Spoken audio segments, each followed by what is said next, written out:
Everyone, welcome. For those of you who are new to this, the People First community, I'll just say a couple words about it. So it's a community of organizations and individuals, now 500 and growing, who all have this belief that if we want to see sustainable development, we have to invest in people. And we have to invest in leadership, and particularly local leadership, those who are most close to the challenges we're working to address. And so over the last couple of years, we've been having a series of talks with different members of our community. And I'm very excited that we have two special guests with us today. We have Angie from CAMFED, and CAMFED is the Campaign for Female Education. And Angie's based in Zimbabwe. And we also have with us Mwangala, who is a program manager in Zambia.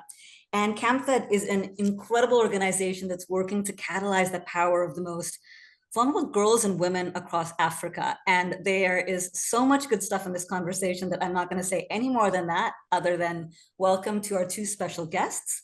And last thing to say for anyone who hasn't joined one of these, this is meant to be a really interactive conversation. So I'm going to be in conversation with Angie and Mwangala, but as I am, please feel free to put questions in the chat. We'll bring them right into the conversation, and we'll do that throughout and in the end as well. So with that, I'm going to start with you, Angie. So you currently lead this incredible organization. Tell us a little bit about CAMFED and the purpose of CAMFED, but also your own personal story and your relationship with the organization. Awesome. And thanks so much, Rada, for having me here. This has been a dream come true. We've been talking about this for some years now with Wendy, so it's good to finally get to do this. So CAMFED is an organization that supports girls' education across Zimbabwe, Zambia, Malawi, Tanzania, and Ghana.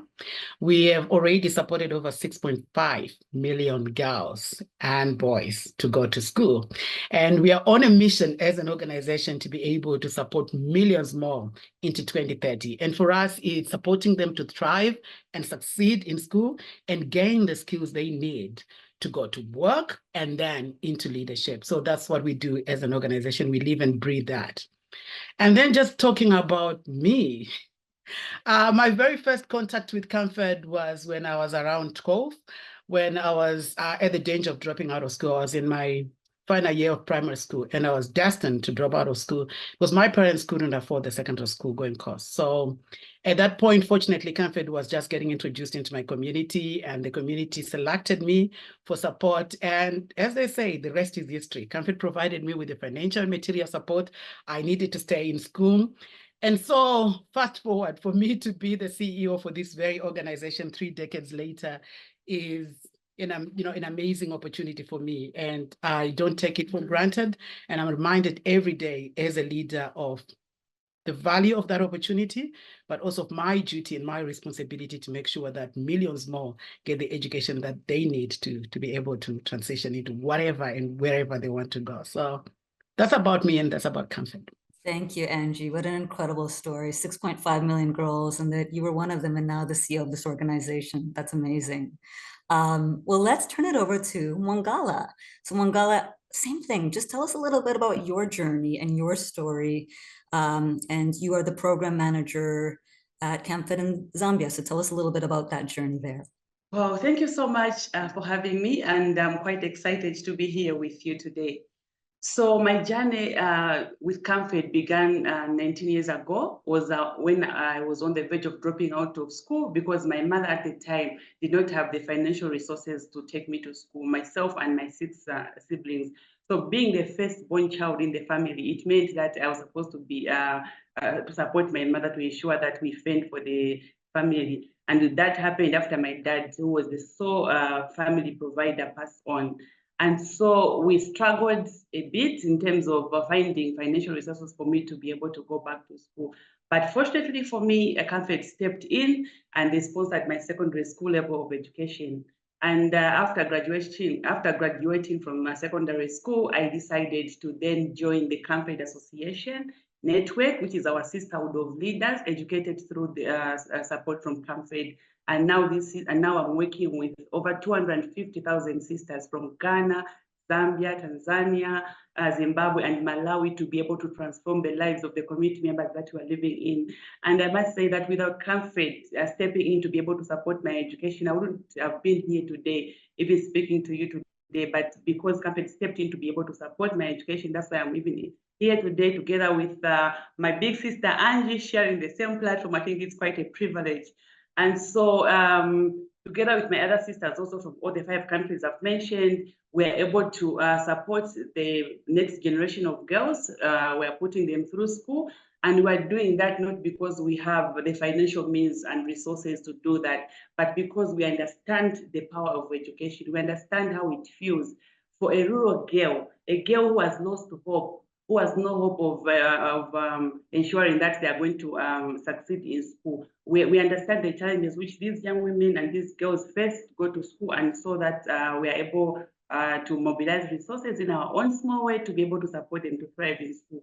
Because we know how it was. At one time, we were like them also. We didn't have any hope for the future. And we used to walk long distances to go to school with maybe a torn uniform, and we're laughing stock in the community. Sometimes we would go to school without proper shoes. And now we want to change that narrative. We are now here empowered, educated young women who are leading change. And we don't want the next generation of girls to pass through what we've passed through.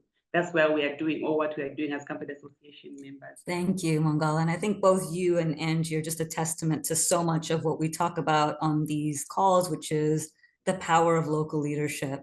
And so maybe that'll take me to my next question. You know, so much of this work then is around being community-led. And I think, again, both of your stories bring that to life, but share more about that. How do you engage with the community to select the girls, to do the broader work? Mwangala, maybe we can start with you, and then Angie, would love your thoughts as well. Okay, thank you so much. So in terms of how we are electing leaders as Comfort Association members, first of all, I must mention that we have what we call the Comfort Association Constitution. And this is the document which governs how we are operating as a network of young educated leaders. So the Constitution outlines the mandate of the leaders that work for the Comfort Association, as well as also it outlines the duties and privilege of the members that are part of the Comfort Association. And so just to mention that Comfort Association leaders are elected by the Comfort members themselves, the Comfort Association members themselves at cluster level, at district level, as well as at national level.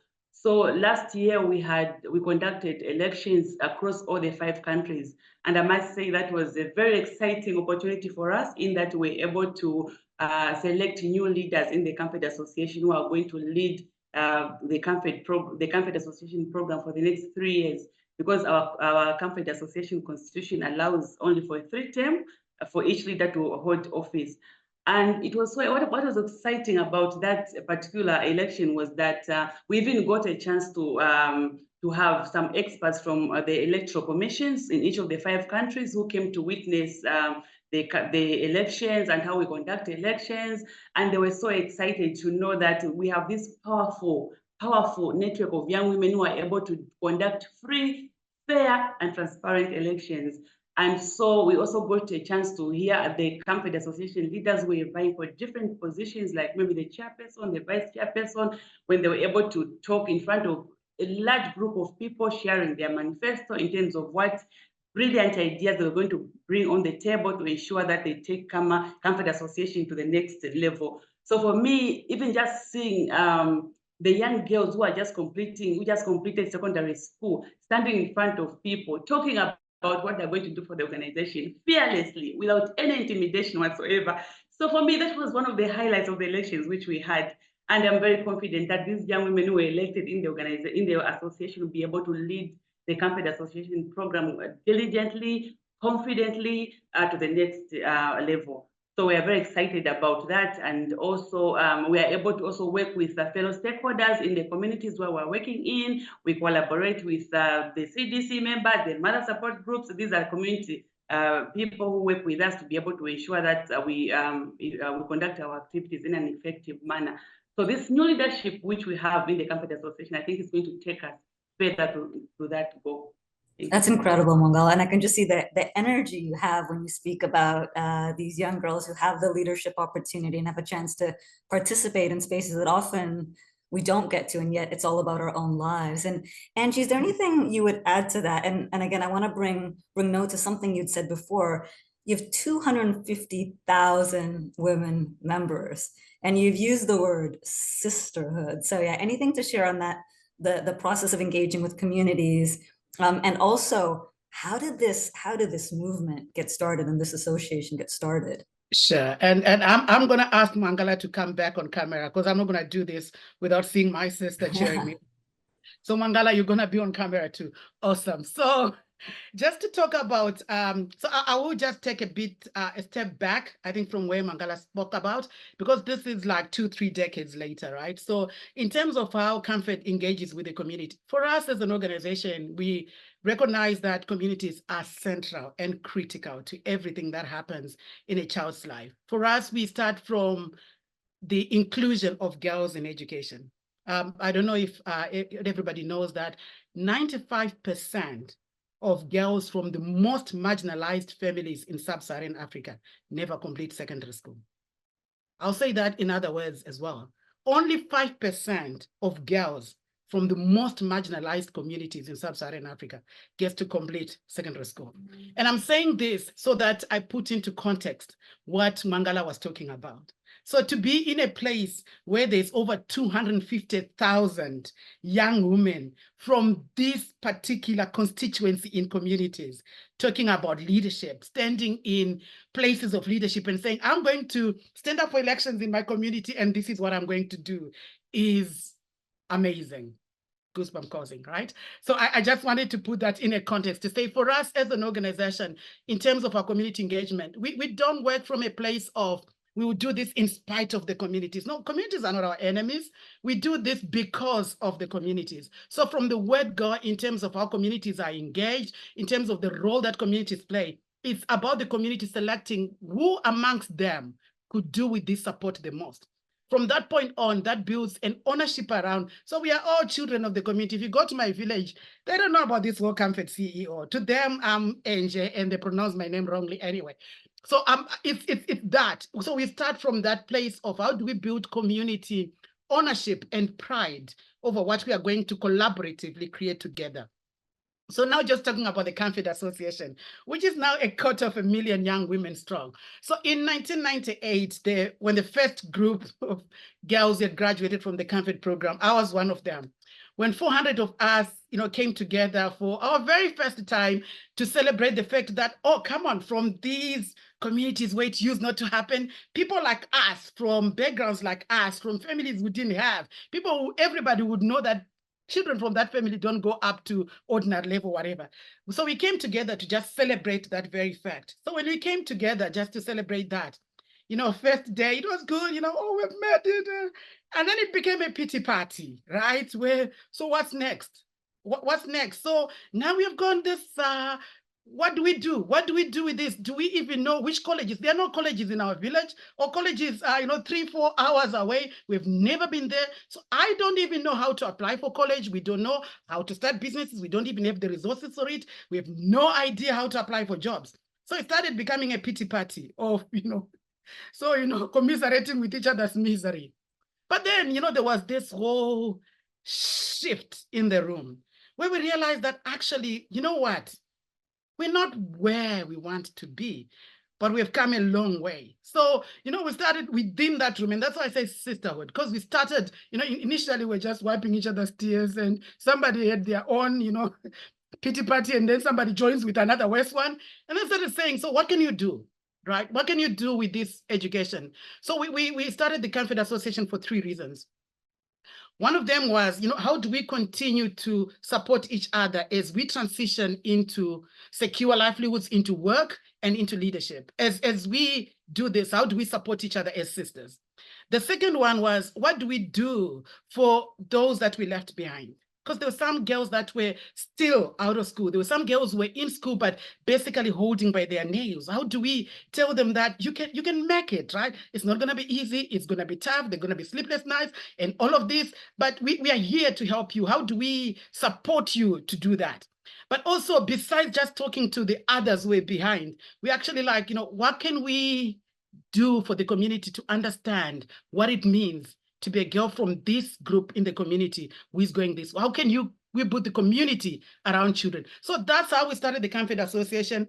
And that was my proudest time to be elected as a leader, because I was elected to be the chairperson of that network of 400. To get into 250,000 is amazing. So you ask how do we work with the community and where did we start? I would say it was from just realizing that we had somewhere to start from and that we could do better. So that's where we I are. love that, Angie. And I mean, and you've just said so much here that not in spite of the community, but because of the community and supporting one another, and then those who've been left behind, and then actually starting to change the narrative in the community around what's possible. And one of the things you'd said to me before, Angie, is that everybody who joins, they join not because of what they can get, but because they can give. So now you have these 250,000 women. You mentioned a little bit about how they're giving to others. Can you share more? And then Mwangala, I'll transition to you because you're now leading this work in Zambia many years later to paint a picture for us there. But Angie, share a little bit more about that. Yeah, and I'll try and keep it brief as well. So this is something that I love and breathe. So it's for me, every single day, I'm reminded of the power of opportunity. I need to say that because I don't need an imagination to understand what could have become of me had I not gotten the education support that I got. When I got this support, there were girls in my village who didn't get that chance. And I think we need to continuously understand it and bring it to everybody that girls excluded from education are women excluded from leadership. We need to keep that in mind. And this is not something from a textbook. It's every single day. I see it, I breathe it. And I just have to go back to my village or go to any village in Africa to see the difference between somebody who gets a chance and somebody who doesn't. So just talking about members of the Camfed Association, on average, every member of our network supports at least 3 other girls' education to go to school. So we are very big on the multiplier effect. And I'm just talking about financially support the education of 3 other girls to go to school. If we're talking about, for example, our agriculture guides, they support at least 10 other farmers to increase their yields and their profits. If we're talking about learner guides, they support at least 25 other children to socially support them to stay in school. So this includes home visits, if there's dropouts, link up to mother support groups for school feeding and all of that. But I'm just saying that because they got the chance, there is an opportunity to multiply that. But like you said, I think Mwangala has got better visions than I'm giving here on how this multiplying goes on. Yeah, that multiplier effect is incredible, both the financial, but also the non-financial. And what you said, that a girl excluded from education is then a woman excluded from leadership. And we just know we need to diversify our leadership. But Mwangala, tell us what's happening in Zambia. And so how are women supporting one another? Give us examples of how they're exercising their leadership individually, but also are there examples of how women are now working collectively in different communities? Bring that to life for us. Okay, yeah, sure. Thank you so much. As Camfed Association, we pride ourselves in the numbers. We believe that there's strength in numbers. And so if we look back to when we started the Camfed Association here in Zambia in 2005, we only had about 35 Camfed Association members. But today, we have about over 28,000 Camfed Association members in Zambia. And for us, this is a very huge milestone in that we believe that when we have more numbers, and not just numbers on paper, but numbers of actual people on the ground who do the work, those that are working tirelessly in their communities to serve the community members, and those are the ones that we pride ourselves in because we believe that there's power in numbers. And so in terms of what we are doing, we have various programs in Zambia. I'll give you an example of what we call the Camfed Association professional members. So this is a group of Camfed Association members who are now in formal employment. They are now working in the government sectors, and some of them, they are working in private sector as business owners, doctors, nurses, teachers, as well as soldiers and police officers. So these have come together to form what we call the Camfed Association Professional Group. And what they do is that they realize that they were actually missing out in terms of plowing back in the communities, in terms of the multiply effect, which Angie mentioned earlier on. And so this was also because of their busy work schedule. So what they decided to do was to come together and form a WhatsApp group, and they are able to contribute some monthly contribution of about $50 per month, which is 50 kwacha per month, which is about is it $10? Yeah, $10. And they're able to bring that to the Central Comfort Association account, where those funds are managed by the Comfort Association leaders at national level. And when those resources are brought together, then the leaders in the association, they're able to distribute those resources in various districts to support the marginalized children. And so for us, this is one of the things that we pride ourselves in, seeing our members who are now plowing back and also complementing Comfort's effort in ensuring that the next generations of girls go back to school and thrive. I think that's one of the things that we pride ourselves into.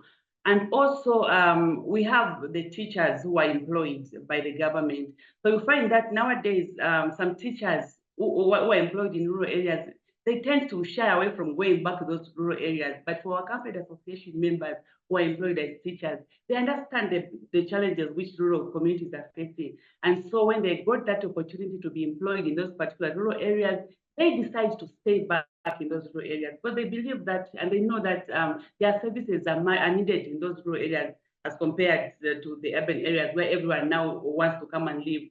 So them being based in those rural areas, they're able to provide mentorship to the young girls and boys in their communities. And for us, we're really excited to see that the Comfort Association members are providing that role, because believe me, growing up in a rural area where you have no hope, where the only thing you see maybe in those remotest areas are just fishermen. You have no ambition whatsoever. So when you see a big sister who is a teacher, who is mentoring you, you are able to be inspired by their works. And so these young women, they're able to provide that particular mentorship. They're able to provide the show that will lean on for those young women, for those children in the schools who do not have hope for the future. And so this is something that we're really excited about, because seeing our teachers, the Comfort Association members who are teachers, going back to their communities, not coming to urban areas for greener pastures, but also creating impact in the communities where they're coming from. I think it's also that's amazing, Mwangala. So I'm hearing so many different things. It's when they have opportunity, they're channeling back those resources, and those are being collectively used. They're going back to their communities and offering mentorship. Angie, are there any other examples? I was struck by what you'd said, Mwangala. Now we have nurses, government leaders, teachers. Do you have any examples of, and I think, one of the things we always talk about is if we want to change systems, we need many different people in all parts and all areas of the system affecting change in their own way towards a shared purpose. Are there any examples at a village or community level where you're seeing these different stakeholders come together? Angie, I don't know if you have anything more to share, Mwangala, on that. Sure, and I'm so glad to follow Mwangala on that. And I think just to build on what she said there about young women coming together. So I talked about individual philanthropy, right, where every individual member is supporting at least 3 other children. We are also very deliberate about collective, where young women pool resources together and support collectively a particular initiative, because that not only demonstrates issues of collective leadership, we also deliberately use that to be able to open doors and opportunities for women's leadership as well. So I just wanted to be able to demarcate that and put that on the table. But just, getting back to the issues around how are we making sure that this is not individual, scattered, and there's collective action. So besides the fact that these are 250,000 young women who are leading this, we work within existing educational systems in all the countries that we work in. And we take our engagement with government beyond the memorandum of understanding, which says we can work. For us, we're grateful there are these education systems, right? There are these education systems that are there. They are not perfect, but they are there with people, processes, aspirations, all the works. And then our role within them as an organization is contributive. So we look into how do we work together with the existing system. So it might be even a family system, a village system, but for us, I'm going to talk about the whole entire education system. So we look into how do we work with this existing system to make sure that it could do better, or it could do bigger, and it can do faster. So let me just give some very kind of solid examples there around do better. So I spoke earlier on around over 95% of girls from the most marginalized families who are not completing school. So we have got this whole continuous co-creation and co-engagement and co-reflection with all the governments that we work with. And this could be through working groups, through coalition groups, and through direct engagement with various ministry officials, both political leadership and permanent secretaries, technical leadership, and all of that. And for us, we look at who is being left behind here. Who is this system currently not saving? And even of what we do as an organization with them, what is working well so that we can replicate it and scale it? What is not, so that we can rethink it and readjust it and do all those things. But we also ask some very hard questions. Is there a different way existing resources could be deployed to be able to achieve the success that we need? So just talking about impact at scale, we don't call it change the system. We call it, transform the system, right? So for example, one of the things that we are very big on as an organization is, and we know this from having supported these millions of children through school, is that it's not enough to provide financial and material support. Children also need social support to navigate, and particularly those coming from the poorest backgrounds in those communities. You need an accompaniment, an accompanying, for us we call them a sister, to walk you through the ditches and the valleys and all of that. To say, if you haven't, if you've slept hungry, it's not a reason to go into a transactional relationship. These are the options that are available for you to be able to navigate this path. If you're having challenges with your academics, this is who you could talk to. A sister could help you with that, but also this is how you can engage with the teacher to be able to assess. So for us, it's how do you socially support a child? Maybe some of them are child-heading, right? How do I balance my studies with my education? And how do we bring a community together around children to make sure that they thrive and survive the whole educational system? So we've got a learner guide model, like this is a learner guide program, where we work with young women graduated from the program and received training to socially support learners. And they work with a cohort of students every single year to support them to navigate. So this is a very modular approach. There are issues of, how do you grow resilience? How do you become more assertive? Issues of study skills, how do you, all of those things that are covered.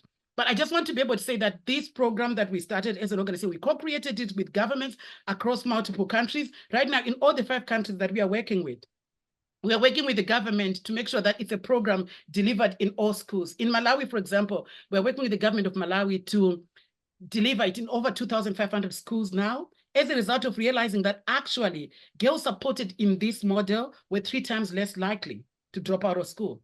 And their academic results also improved as a result of their retention and attendance and all of that. So I just want to be able to say, as we talk about how do we make the systems better, we are bringing people into this system that traditionally were excluded because they couldn't afford it. So it also serves that you need to be able to work with the system to say, what additional arrangements need to be made to make this possible for them to participate and succeed.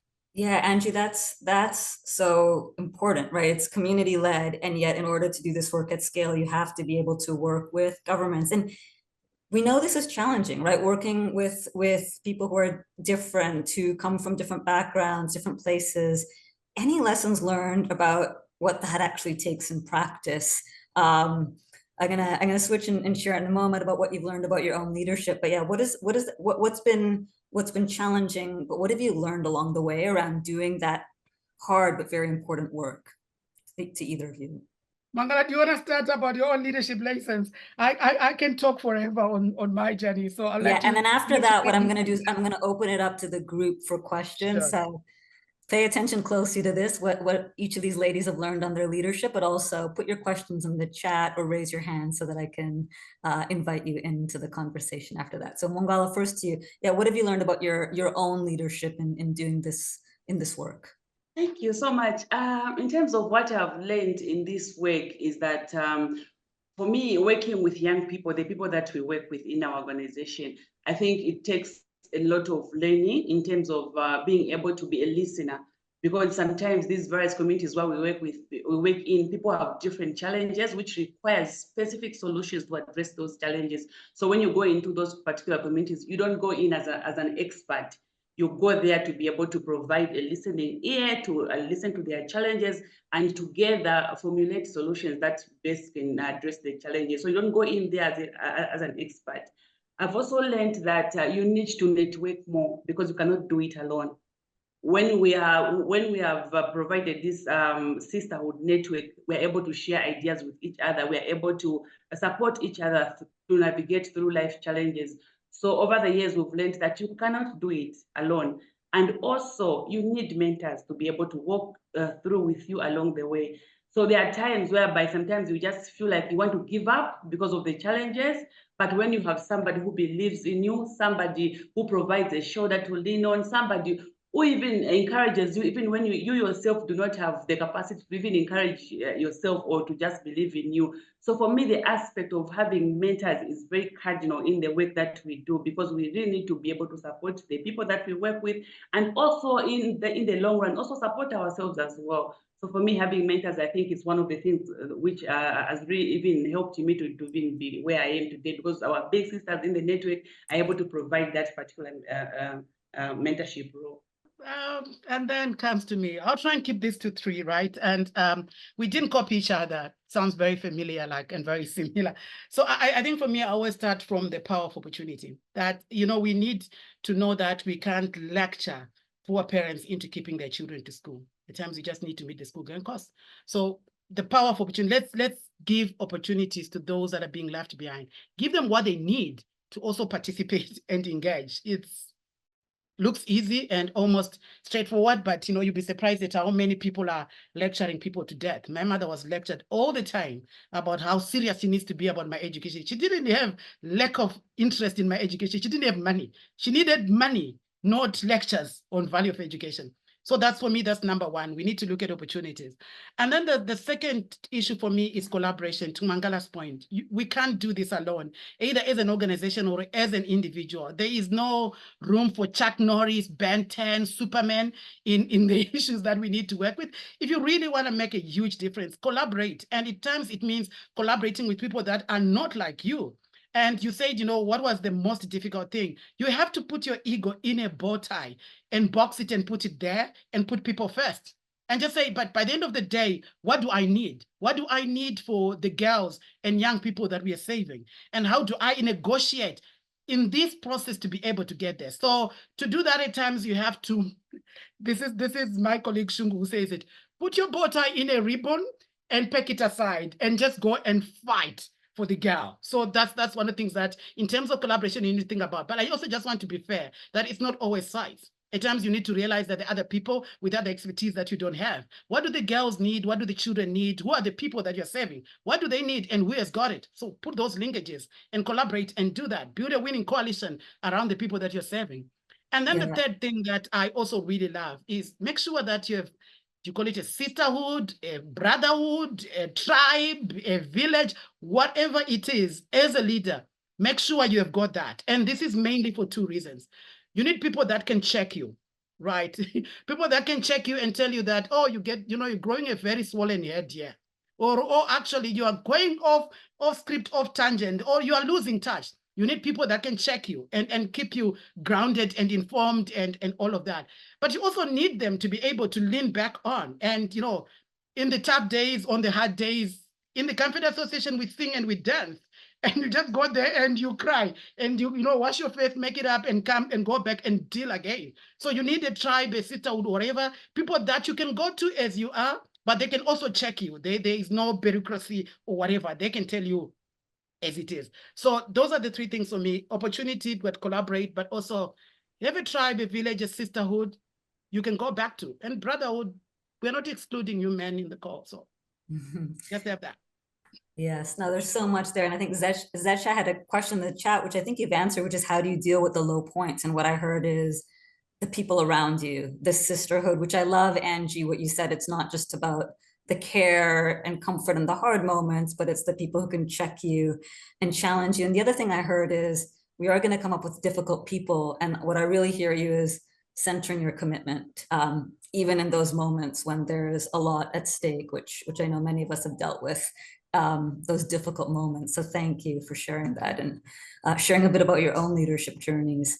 Wendy, let me invite you off mute to share your question. And then I'll invite others to share their questions in the chat as well, because we still have some time here. Thanks so much, you all, for all that you've shared.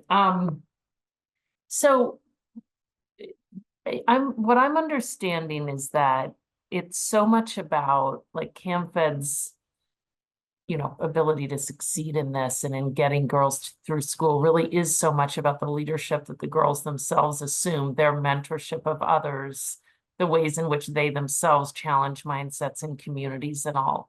And in that sense, it's just such a classic people first approach, as we would say. And yet one of the things we talk about a lot in this people first community is that often it feels in working with multilaterals and in the philanthropic space and with governments, there's often a push to make things a little less messy than taking a people first approach. Like, can we just turn it into a policy and an intervention? And I'm wondering, but yet you all seem to have built such stunning levels of support for the work of CamFed. So I'm just curious if any of this even resonates with you. Like, do you feel like you're operating in an environment which is, often trying to push towards things first versus people first, or do you not? And how have you sort of built so much support for a people first approach? Thanks so much, Wendy, for that question. Ideally, this should not be mutually exclusive, right? Our focus on people first should not exclude the building of systems to sustain that beyond our generation or wherever. How do we establish systems that continue to be people first, right? So that's really critical. So I just had to call that out there. But just suffice to say that for us as an organization from the word go, our central governing principle has always been accountability to the girl. So and that's very radical. That's very radical in a context where everybody is expecting you to be compliant to a donor requirement or compliant to maybe a government regulation. Saying we're going to be accountable to the child seems like it's a recipe for disaster, but no, it's not. It's actually what allows you then to account to everybody else. So for us as an organization, it has always been accounting to the girl, to their realities, to their aspirations, to their connections, how they're organized, to who matters to them and what matters to them. How do we build on that for us as an organization? So you talk about the agency of girls and young people. One of the things that we learned very fast as an organization is there was no way that we were going to work with girls and young women as if they were an endangered species and endangered by their community. No, because as much as girls were disadvantaged, as much as they were facing this, they were very keen on bringing their community along. How do we make this a community celebration point? We, as an organization, we are very conscious of, we are not up to shaming people. Oh, you didn't send your girls to school, now we're gonna come and bail you out. It's not a shame party. It's, how can you do more? How can you do more supporting your daughters? Look at this. So, to Mwangala's point, when communities where there were very few female teachers, if any, in some communities where, you would have one female teacher for 20 secondary schools, when they've got their own daughter, somebody who grew up from that community, now coming and teaching, that's a very strong, powerful statement that for every girl in this village, they've got potential to become the teacher. So that provides for additional momentum, energy, and whatever to do that. Every time I go to Malawi now, I'm told by local traditional leaders, oh, the doctor at that hospital, that's one of the girls we supported. That's a community, sense of community pride. So to your point, Wendy, how do we make sure that this is not seen as, it's not very organized, or it's not very sustainable, or it's not very cool? Apparently, it actually is. That's the most sustained way of sustaining what we are doing collectively, either as non-governmental organizations, as civil society, and all of that. We need to realize that by the end of the day, if we put people first, whatever we're doing will last long after we are gone. Because it's about people. It's about their hearts and heads and everything. But we need to still be able to build systems, robust systems, and whatever that we can to make sure that it's sustained and can be done at scale, at quality as well. I don't know if that answered you, but I was putting people first again, you see. Thank you, Angie. I mean, a couple of things I heard there, just this idea of sustainability, right? So if we're building people and movements in different communities, that is going to stay much longer than an intervention approach where someone comes in and out for a short period of time. The other thing that, and I remember our previous conversation really helped me understand the way you think about things, is it is very much seeing the assets and strengths and wisdom that exists. I know you talk a lot about celebrating or not shaming, but actually saying, how can we grow more of this? And so I just think that's such an important point. We often focus on what's wrong, what's broken, what do we need to fix? And how do we focus on what's already there, what's working? Maybe I'll just ask a follow-up question on that. And anyone else who wants to ask a question, please just share in the chat with me your question, or just let me know you want to come off mute and share. But I'm going to ask a question just to follow up. You mentioned this idea of agency and leadership. And what I hear you saying is you already believe so much of this is within these girls.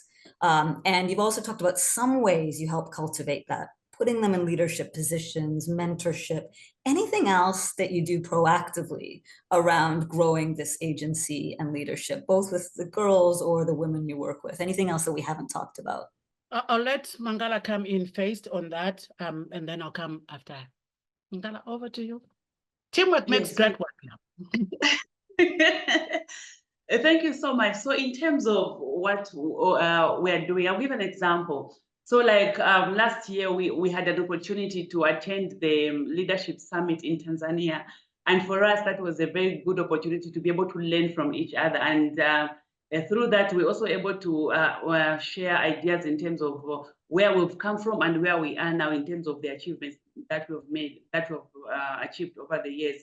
So one of the lessons that we learned, I think also by experience sharing from our colleagues from Malawi, for example, we learned how our Kama sisters from Malawi, when they were affected by this the Cyclone Fred last year, how they quickly moved in to be able to support communities in terms of providing them with the relief materials. And they did that not because they have enough, but because they understand the agency which was at the, they understood the disaster which was there at that very particular moment. So for me, the ability of moving in when a disaster strikes, I think those are some of the lessons which we are learning working with our campus association sisters, even from other countries. I'll also give you another example of Tanzania, for example. We learned how our campus sisters in Tanzania are using technology now to be able to connect with their communities, to be able to connect with each other, and be able to share ideas on how they're supposed to implement their various activities. So for me, also learning from each other as campus association sisters, I think it's also helping us to be able to conduct our activities effectively. For example, also our sisters from Zimbabwe, we learned how the agriculture guides, I think Angie spoke about the agriculture guides, how they are able to work with communities in their various communities to be able to share, to teach them climate smart agriculture techniques. And for me, I think the fact that the agriculture guides are able to work with their communities to provide them with information on how they're supposed to mitigate the effects of climate change, I think that's also a plus on our side. So we're able to learn ideas from each other and also from our fellow sisters in other countries as well. Hope I've answered your question. Yeah, I love that, because we've talked about the community-led, very locally rooted model, but I'm also hearing you learning across borders and setting up structures to learn across borders. And when actual challenges happen, that's an opportunity to step in. Thank you for sharing that, Mwangala. There's some great questions coming in the chat, so I'm going to just invite a couple more people to come in. Jeff, if you don't mind coming off of mute and introducing yourself and sharing your question. Hi, I'm Jeff Braddock, and with Bridgespan. And CAMFED's such an extraordinary organization, and everything you've talked about the model, people first and so forth, is so remarkable, and so many people point to it as a model, and yet so many organizations struggle to convince philanthropists to invest in organizations like CAMFED. And I have an implicit assumption here that you've been successful in attracting resources. I suspect it's not that simple, that it's a much more challenging story to attract resources. So I'd be curious about that. But also, what can we learn from this? Because it feels like, what we need is vastly more philanthropic resources going to organizations like CAMFED. deeply rooted locally, led by folks in local communities and so forth, yet it seems rare. But again, maybe that assumption's wrong too. Maybe you're seeing more peer organizations moving in this direction. Thanks so much, Jeff. I'm tempted to put that question back to you. Anyway, and thank you so much for this, because Brixton, you do amazing work in, I think, working with organizations like ourselves in terms of just building that understanding. I just want to be able to say that I think this builds on the question that Wendy you asked earlier, and the question that Mwangala was answering on, in terms of how do you build this people-first approach in a manner that it's understood for its simplicity, but also for its sophistication. So I do think that it's important to understand that deeply rooted and local doesn't mean unsophisticated or not thought through. I think that's very critical as we all progress, as we all work.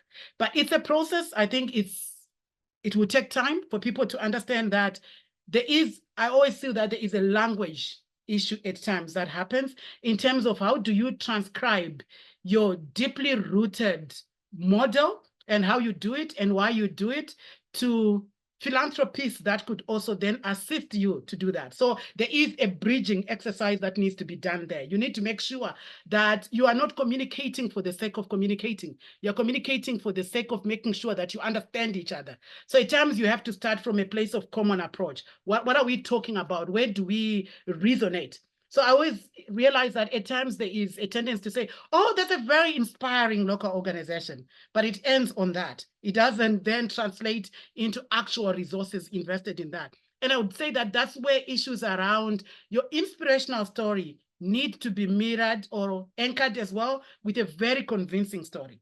So how is your data? So as an organization, we invest a big deal in terms of how we demonstrate what we do, the impact that we reach. We actually have got both independent researchers and locally robust monitoring mechanisms, because it's very easy to be very sentimental and blinkered around this works. How do you prove that? What is the evidence that what you are talking about actually works? So I always talk about the issue around balancing your inspiration with your convictions. How are you balancing that, even as a locally rooted organization? And I always realize that at times there's a tendency to brush off local organizations, rooted organizations as, oh, they're inspirational. But at times it's looking into how do you build your own capacity as a locally deep-rooted whatever organization to be able to communicate how you reach your impact. I'm not going to delve into issues around what you measure and how you measure it, because there's a whole conversation we need to look into that, because it needs to matter to the people that you are doing it for. Don't just do it for the donor. Don't do it for the philanthropist. Look into, does this matter to what we are trying to, is the outcome what we want? So I would say that it's very easy to be funny. If you're trying to pitch something that's very funny, that looks nice, doesn't always stand. So make sure that if you have got a cause that you're going for, that you build your capacity to communicate about it, you build your capacity to be able to advocate for it and fight for your approach within it, but also be conscious that it doesn't make sense to speak to Angie fluent Greek when I don't understand it. So how do you ensure that that transcribing is done? So don't be overly stubborn to say, I'll say it in the manner that I want. Yes, there's a shared interest in everybody understanding where everyone is coming from.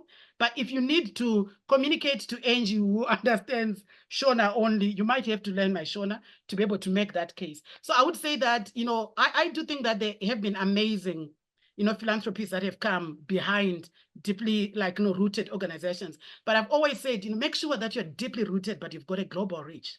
Make sure you speak to the global issues. Make sure you learn. So don't over silo yourself to the point that you are ignorant or non-responsive to global trends and global issues.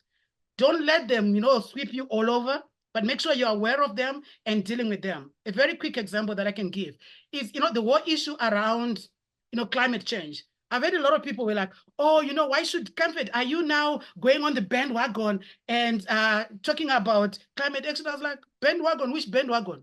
If you ask any girl or any boy that we support, they would tell you that climate change is a threat to their education in every way. every way possible, and they know it. So this is not a jumping on the bandwagon. It's a responsiveness to the fact that we know when schools closed in Malawi, 10 of our partner districts could not, children could not go to school. So it's how do you make sure that your anchor is deep, it's not, money seeking. Unfortunately, I'm just saying, funny is clear. So just make sure that you are anchored in what you want to do. And I think that, as an organization, we've always been stubbornly for the education of the most marginalized girls.